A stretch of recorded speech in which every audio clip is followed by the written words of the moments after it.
নমস্কার বন্ধুরা, আমার চ্যানেলের আরও একটি ভিডিওতে আপনাদের সকলকে স্বাগত জানাই। আমি বেশ কিছুদিন আগে আমার চ্যানেলে বৈদেহী হসপিটাল সম্পর্কে একটা ভিডিও আপলোড করেছিলাম। সেই ভিডিও দেখে অনেক দর্শক বন্ধু কমেন্ট করেছেন যে ব্যাঙ্গালোরের কোন হসপিটালে কোন রোগের চিকিৎসা হয়। তো আপনারা এই ভিডিওটি স্কিপ না করে শেষ পর্যন্ত দেখতে থাকুন। আমি ব্যাঙ্গালোরের বেশ কয়েকটি হসপিটাল সম্পর্কে জানাবো যে কোন হসপিটালে কোন রোগের চিকিৎসা হয়। পশ্চিমবাংলা তথা ভারতবর্ষের বিভিন্ন প্রান্ত থেকে মানুষ চিকিৎসার জন্য ব্যাঙ্গালোরে আসেন। সমস্ত বাঙালিরা মূলত যে 5টি হসপিটালে চিকিৎসা করেন তার বিভিন্ন তথ্য আজকে এই ভিডিওর মাধ্যমে তুলে ধরব।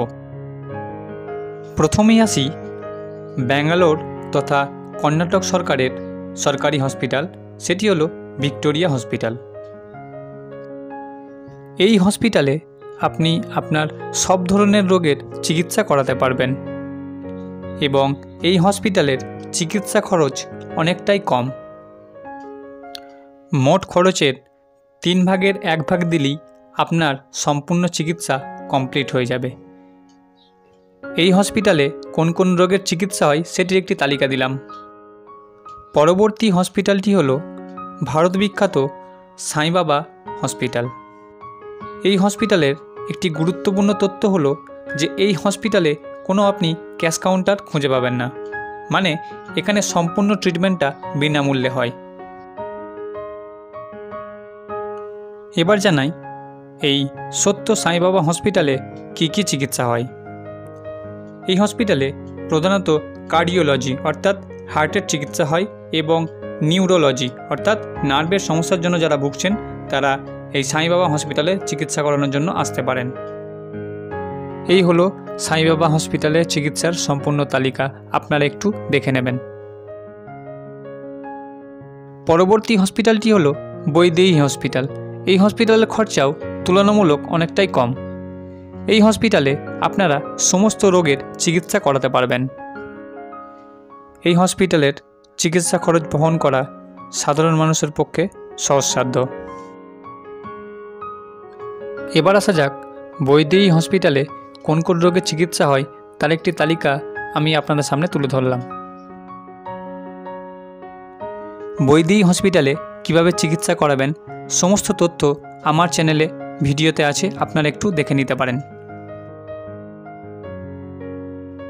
পরবর্তী যে হসপিটালটি হলো সেটি হলো নিম্যান্স হসপিটাল।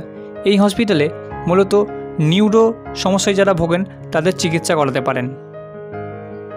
নার্ভের সমস্যায় অনেকেই ভোগেন, তবে ব্যাঙ্গালোরে এসে অনেকেই সঠিক হসপিটাল নির্বাচন করতে পারেন না। নার্ভের সবথেকে ভালো চিকিৎসা হয় এই নিম্যান্স হসপিটালে, তাই আপনারা অযথা অন্য কোথাও চিকিৎসা না করিয়ে এই নিম্যান্স হসপিটালে নার্ভের সমস্যার জন্য চিকিৎসা করান।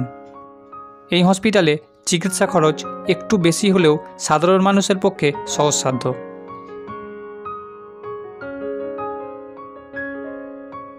ব্যাঙ্গালোরের আরও একটি জনপ্রিয় হসপিটাল হলো মণিপাল হসপিটাল, তবে এই হসপিটালের চিকিৎসা খরচ অনেকটাই বেশি।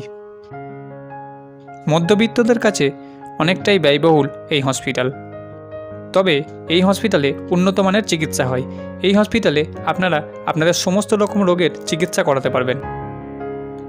বর্তমানে ব্যাঙ্গালোরে মণিপালের বেশ কয়েকটি শাখা রয়েছে, তবে যারা চিকিৎসা করাতে চান তারা প্রধানত 2টি শাখাকেই চিনে থাকেন। একটি হলো নিউ মণিপাল এবং অপরটি হলো ওল্ড মণিপাল, তবে সবথেকে ভালো চিকিৎসা হয় ওল্ড মণিপালেই।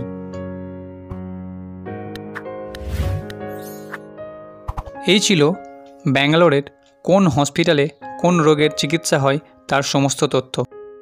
কোনো তথ্য জানার থাকলে কমেন্ট বক্সে কমেন্ট করুন, আমি যথাযথ উত্তর দেওয়ার চেষ্টা করব। ভিডিওটি ভালো লাগলে একটি লাইক করে চ্যানেলটিকে সাবস্ক্রাইব করবেন। দেখা হচ্ছে পরের ভিডিওয়, ততক্ষণ ভালো থাকবেন, সুস্থ থাকবেন। ধন্যবাদ।